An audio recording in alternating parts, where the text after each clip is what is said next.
The Young and the Restless Spoilers. The late afternoon light filtered through the windows of crimson lights, spilling across the worn wooden tables and the familiar aroma of freshly brewed coffee that had always made the place feel comforting to those who sought solace there. But on this particular day, it became the backdrop for a moment that would alter the emotional landscape of an entire family. Lucy Romalotti stepped inside with the simple intention of grabbing a drink before heading home, not expecting anything beyond the routine hum of the cafe. Yet the instant her eyes lifted toward the center of the room, her entire world seemed to twist in a way she could not prepare for. There, at a small corner table, Daniel and Tessa sat facing one another, leaning slightly forward with a kind of ease Lucy had not seen radiate from her father in months. Their faces lit by soft smiles and brief touches of shared amusement that felt far too intimate to be innocent in the mind of a teenager already grappling with the fragile possibility of her family falling apart. For a few seconds, she simply froze, her breath caught halfway between disbelief and the sting of tears she refused to let form. She felt a pressure inside her chest, an instinctive protective surge for her mother, Heather, who had always carried her heartbreak quietly and who had never asked for sympathy even as she struggled to make sense of the cracks forming between her and Daniel. Seeing her father's laughter shared with another woman, especially one as deeply entangled with their family's past as Tessa, felt like a betrayal of everything Lucy thought she understood about loyalty, timing, and emotional responsibility. A numbness washed through her at first, as though her body refused to accept what her eyes were showing her. But that numbness quickly gave way to a hot, sharp anger that rose from the pit of her stomach and exploded into her bloodstream. She felt the room tilt, the chatter of other customers fading to a distant hum, every sound drowned beneath the pounding of her heartbeat.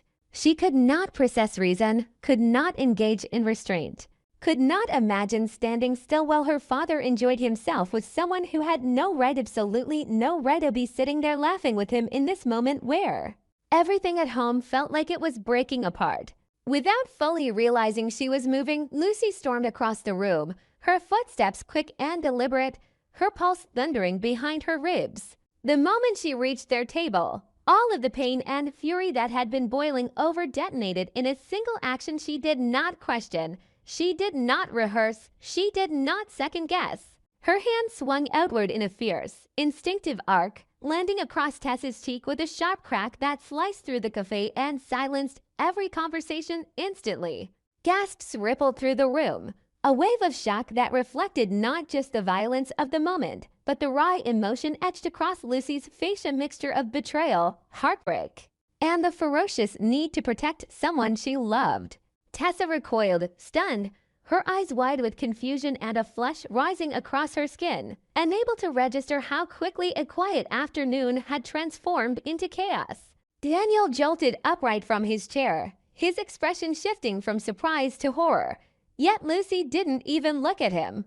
Her anger radiated like heat in a confined space, impossible to ignore, impossible to disarm. She pointed toward Tessa not with hesitation, but with absolute conviction. An unspoken line drawn between them that communicated everything she could not express in structured sentences. She believed Tessa was exploiting her father's vulnerability, stepping in during a moment when he was emotionally unsteady, hurting, and searching for comfort he had no right to seek from someone who wasn't her mother. To Lucy, this wasn't just romantic confusion, it was moral trespassing. She felt like she was watching her father betray Heather all over again, not through outright cruelty, but through a quiet shift in emotional allegiance. One that hurt even more because it was wrapped in smiles and gentle tones instead of arguments and slammed doors. Daniel stepped forward rapidly, trying to insert himself between his daughter and Tessa, raising his hand slightly as though he could push the tension back into place or gather it into something more controlled. But Lucy was far beyond being calmed. Every attempt he made to explain, every gesture suggesting he wanted to redirect the moment toward reason, only made her more furious. She felt like he was defending Tessa, choosing her, making excuses for something that was completely inexcusable in her eyes. Her breathing quickened, fueled by the sensation that Daniel was not hearing her pain. that he was already slipping into the same patterns adults always seem to fall into, believing they could rationalize their way out of how their choices affected the children caught in the middle. She thought of Heather again, of how tired her mother had looked recently, how her voice carried a quiet shake each time she spoke about Daniel, how she hid her sadness behind optimistic statements for Lucy's sake. The thought that Daniel could sit here smiling while Heather was at home trying to pretend she wasn't falling apart pushed Lucy past any remaining restraint she might have had. The cafe felt too small, too suffocating, the air vibrating with tension as she stood there refusing to move, refusing to back down. Even the barista behind the counter seemed frozen, uncertain whether to intervene or hide. Yet Lucy maintained her ground, her posture stiff, her eyes burning with the kind of hurt that often pushes people to actions they later wish they could undo but at the same time feel justified in committing. She could see Daniel's worrying building, the protective instinct in his face as he tried to gather himself before speaking. But Lucy saw it differently, saw a man trying to soften consequences that needed to be confronted, trying to smooth over damage instead of acknowledging the root of it. Daniel's concern no longer felt like paternal guidance. To her, it felt like manipulation.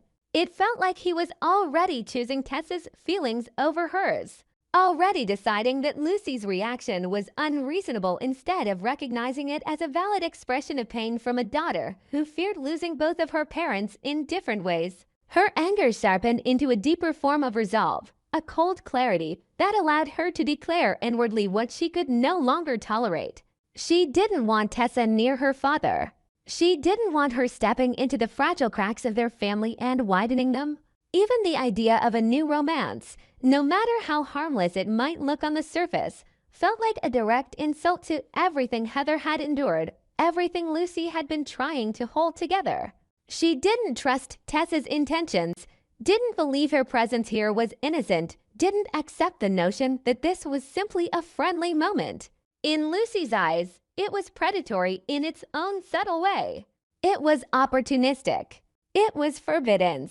Her mind spun through all the ways families fracture quietly through emotional connections built in secret, through laughter exchanged at the wrong time, through sympathy turning into something more dangerous. She wouldn't let that happen.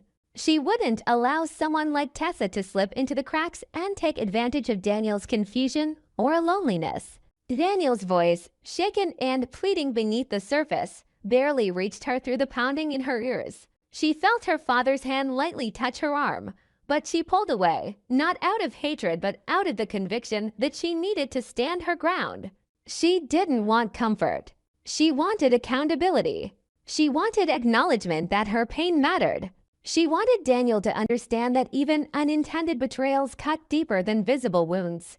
The sense of being unheard only fueled her defiance. She remained rooted to the floor like a force refusing to be moved by reason or guilt. Meanwhile, Tessa, still shocked and trying to process the situation, kept her distance, though her mind churned with self-doubt and confusion. She had never intended to hurt Lucy, yet she could not deny that her presence in Daniel's life came with complexities she had underestimated. She knew the history between Daniel and Heather. She knew the weight that breakups carried, the residues they left behind. Yet she also knew that Daniel was someone she cared for, someone she felt drawn to in ways she hadn't fully articulated even to herself. Now, confronted with Lucy's fury, she saw the consequences of every misunderstood moment, every unspoken connection, every assumption the world could make from a single shared laugh. Lucy's anger, however, was not about the specifics of the relationship. It was about the symbolism of it, the emotional landscape it disrupted, the possibility of losing the family foundation she had been trying so desperately to cling onto. Her reaction came from a place of fear disguised as rage, loyalty disguised as aggression, love disguised as control. And in that tangled emotional battlefield, she decided she would not let Tessa step another inch closer to her father without fighting against it. Daniel felt the weight of responsibility bearing down on him, realizing too late that he had underestimated the sensitivity of the situation. He wanted to protect Lucy from hurt, but he also wanted to be allowed to move forward with his own life, his own healing, his own choices.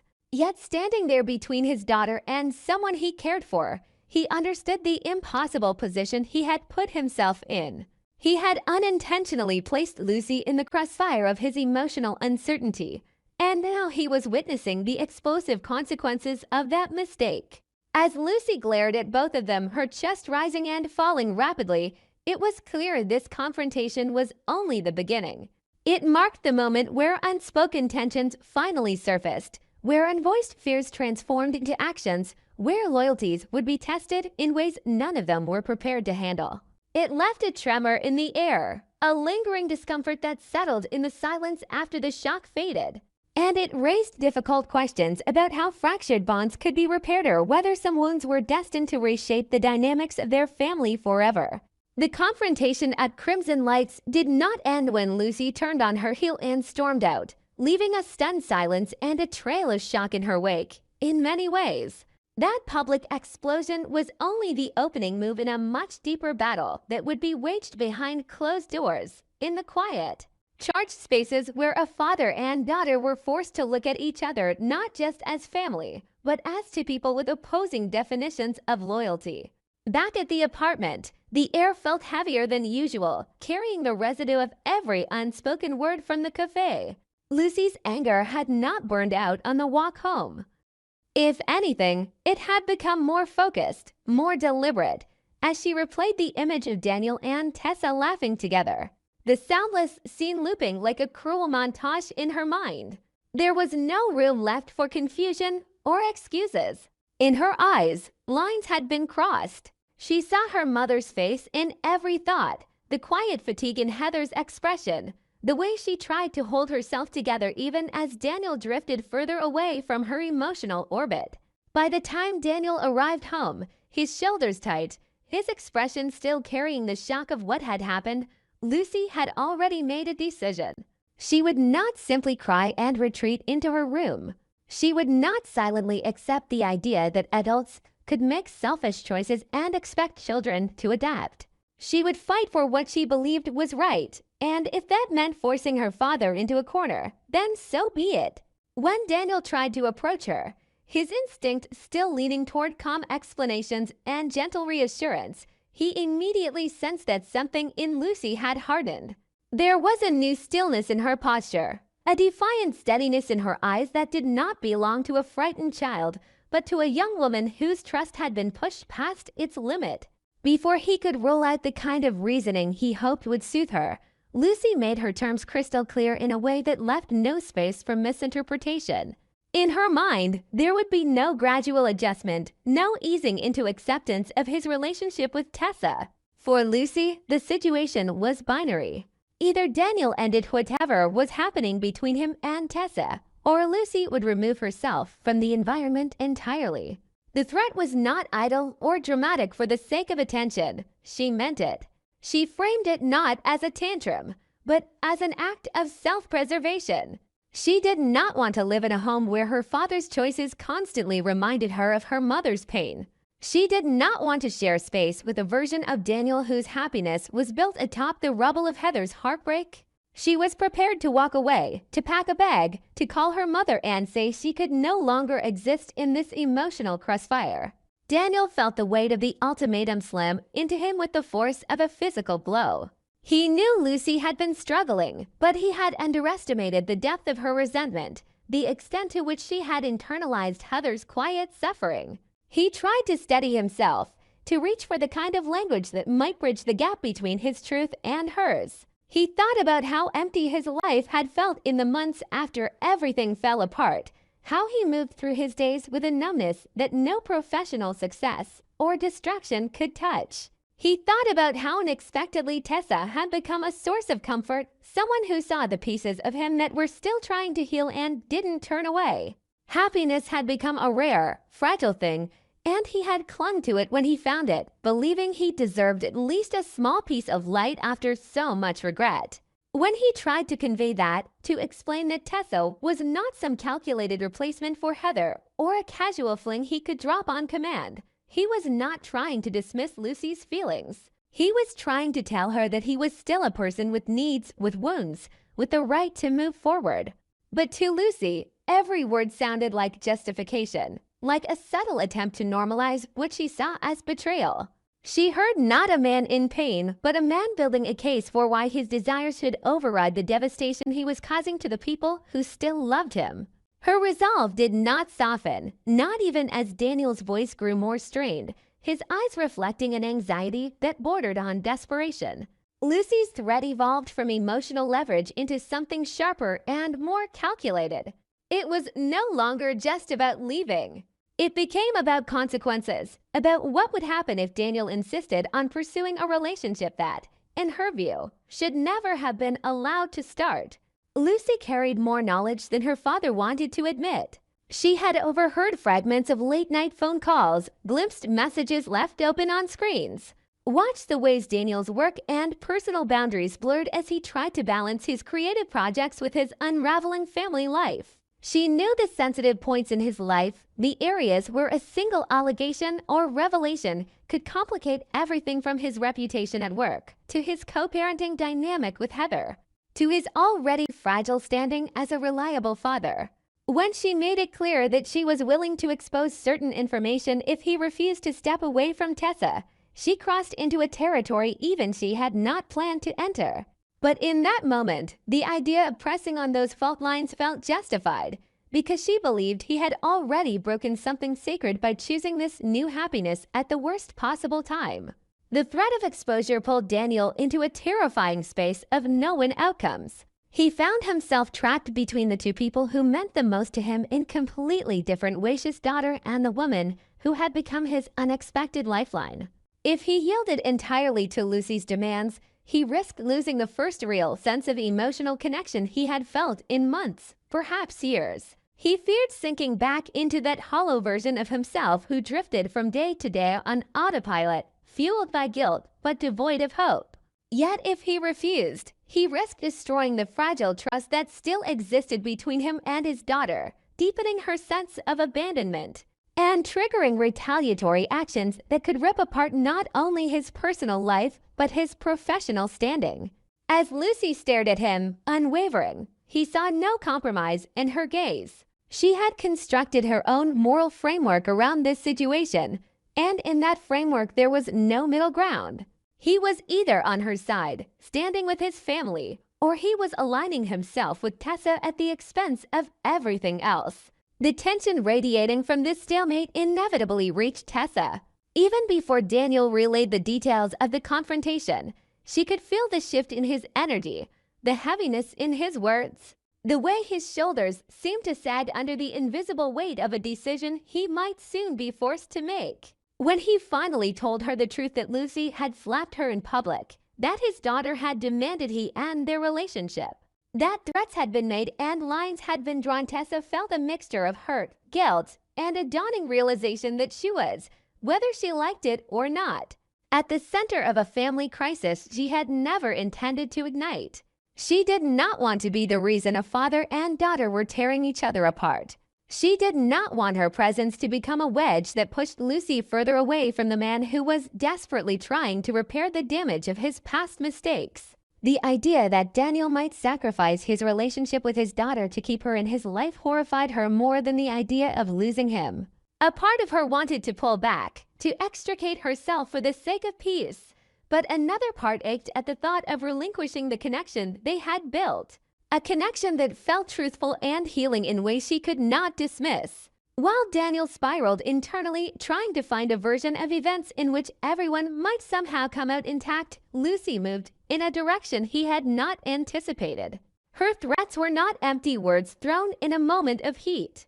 She began to gather what she considered evidence, little pieces of context she believed would support her position if she ever had to make good on her promise. She scrolled through old messages on shared devices, taking screenshots where Daniel mentioned feeling lost, guilty, or confused about his future, knowing that in the right or wrong hands, those words could be used to question his stability or reliability. She noticed missed calls from work and emails flagged as urgent that he had not responded to on time, a pattern that, if framed in a certain way, could suggest distraction or negligence. She remembered how stressed he had been about a recent project deadline, how he had quietly confessed to rearranging priorities and pushing certain obligations aside to carve out time for his personal life. To Lucy, every one of these details could become part of a narrative that painted Daniel as a man too consumed by his own romantic pursuits to honor his responsibilities. She did not fully grasp the gravity of what she was doing, but she understood enough to know that adults, especially in a world like Genoa City where reputations and histories carried long shadows, were vulnerable to perception. If she hinted to Heather that Daniel was already deeply involved with someone new, that he was allowing this relationship to interfere with his commitments, that he was making decisions that could affect not only their family but his career, she knew it would set off a chain reaction. If she suggested to the right people that Daniel was emotionally unstable or exhibiting poor judgment, those whispers could eventually land in professional ears. Lucy did not see herself as cruel. In her mind, she was simply arming herself with the means to protect her mother and herself from being pushed aside, ensuring that Daniel could not simply slide into a new life without paying a price for the damage he left behind. Feeling the walls closing in, Daniel did what he often did when his life began spiraling in ways he could not manage alone. Went to Phyllis. His mother was far from neutral, far from calm, and often made everything more combustible.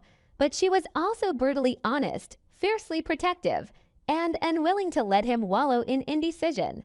Sitting across from her, he laid out the situation with a rawness he seldom allowed himself to show. He described the scene at Crimson Lights, the slap, the ultimatum, the threat of exposure. He admitted how deeply he cared about Tessa, how much lighter he felt when he was with her, how terrified he was of losing that light. At the same time, he confessed that the thought of Lucy packing her bags and walking out because of him was unbearable. He knew he had made mistakes in the past, that he had already put his daughter through more emotional turbulence than she deserved. He could not imagine being the reason she felt she had no choice but to flee. Phyllis listened, her own emotions undoubtedly stirred by the idea of her granddaughter manipulating the situation so aggressively, yet also recognizing that this wasn't simple teenage rebellion. It was the eruption of pain that had been building for a long time, pain rooted in Daniel's own missteps and choices. Phyllis, in her own way, likely advised him to think strategically, to avoid letting guilt dictate every move, to remember that he had a right to pursue happiness, but not at the expense of all the relationships that defined him. She might have urged him to set boundaries with Lucy, to make it clear that blackmail, no matter how emotionally motivated, was not acceptable. She might have also reminded him that dragging Tessa any deeper into this mess could cause damage that none of them could fully repair. Every word she offered added another layer to his inner turmoil. On one hand, he understood the need to stand his ground as a parent, to resist letting his daughter control his life through threats. On the other hand, he knew that dismissing her pain as manipulation would only drive her further away. He left that conversation with his mind no less tangled than before, but with a clearer sense of just how delicate the balance had become. Any move he made now would come with consequences he could no longer pretend to delay or soften. Meanwhile, Lucy took her first concrete step toward turning her threats into reality. She did not unleash everything at once. Instead, she chose a focused, targeted approach that would demonstrate to Daniel that she was not bluffing, that she had both the will and the means to disrupt the careful equilibrium he was trying to maintain. Perhaps she forwarded a selection of screenshots to Heather messages that, out of context, made it seem as though Daniel had been emotionally involved with Tessa well before he and Heather had officially reached their breaking point. Messages that exaggerated the overlap between the end of one relationship and the beginning of another. Perhaps she included hints that Daniel had been distracted at work, missing deadlines, or turning in subpar efforts because his priorities had shifted. The effect on Heather would have been immediate: shock, hurt, anger, and a surge of protective instinct for Lucy. In a town like Genoa City, legal and emotional lines were always closely intertwined, and Heather could not ignore the possibility that Daniel's judgment might be questioned in future discussions about custody, visitation, or shared decision-making over their daughter's life. The ripple effect did not stop there. The emotional strain of this new wave of accusations impacted Daniel in his professional setting as well. A concerned text from a colleague questioning whether everything was all right, a cool response from someone who had previously been supportive, a mention during a meeting that certain tasks had slipped through the cracks, small things on their own. But together they painted a picture of a man whose personal life was beginning to bleed into his work more visibly than he realized. Daniel could feel eyes on him in a new way, not overtly judgmental, but subtly cautious, as if people were bracing themselves for the possibility that his instability might become their problem too. He knew exactly where the shift had started. He could trace the line back to the choice Lucy had made, and to the choice he had made before Thado sit at a cafe table with Tessa, believing he could compartmentalize his life and that the universe would allow him that illusion. The strain on his relationship with Tessa tightened as well. Every time he looked at her, he could not help but hear Lucy's accusations echoing in the back of his mind, see the image of his daughter's tearful rage, feel the chill of the threat still hanging over him. Tessa, for her part, could sense that something in him had changed. He was more guarded, more hesitant, as if every moment they shared was now being weighed against an invisible scale of consequences. The guilt of being at the center of this conflict gnawed at her. She did not want to ask him to choose, yet she understood that staying with her meant he might lose ground with Lucy in ways that could take years to repair. Every text she sent, every invitation she extended, now carried unspoken questions. Was she worth this level of destruction? And what kind of future could they realistically build on top of so much collateral damage? Lucy watched all of this unfold with a complex mixture of satisfaction and unease. On one level, she felt vindicated. Her actions had not disappeared into the void. They had produced results. Daniel had been forced to confront the consequences of moving forward with Tessa in a way that went beyond her simply being upset. On another level, seeing him crumble under the pressure she had helped create stirred an uncomfortable awareness of how far she had gone. But she pushed that discomfort aside, clinging to the belief that she was fighting for something larger than herself. She believed she was standing up for Heather, for the version of their family that still deserved a chance to heal without being overshadowed by a new romance. In her mind, if Daniel wanted to rebuild his life, he needed to start by repairing what he had already broken, not by constructing something new on top of unresolved wreckage. Caught between the woman who gave him life and the girl whose existence defined his sense of purpose. Between the love that made him feel alive again and the guilt that reminded him of every mistake he had ever made, Daniel was pushed to the edge of his capacity to cope. Each day brought fresh fallout from Lucy's initial move, small cracks widening into fractures across his personal and professional life. The apartment no longer felt like a home. It felt like a battlefield where every glance, every conversation, every silence carried subtext. He could feel a breaking point approaching, the moment where he would either have to capitulate entirely to Lucy's demands or risk calling her bluff and accepting whatever damage came next. What he did not yet realize was that Lucy was no longer bluffing at all, and that this first wave of exposure was merely a warning shot.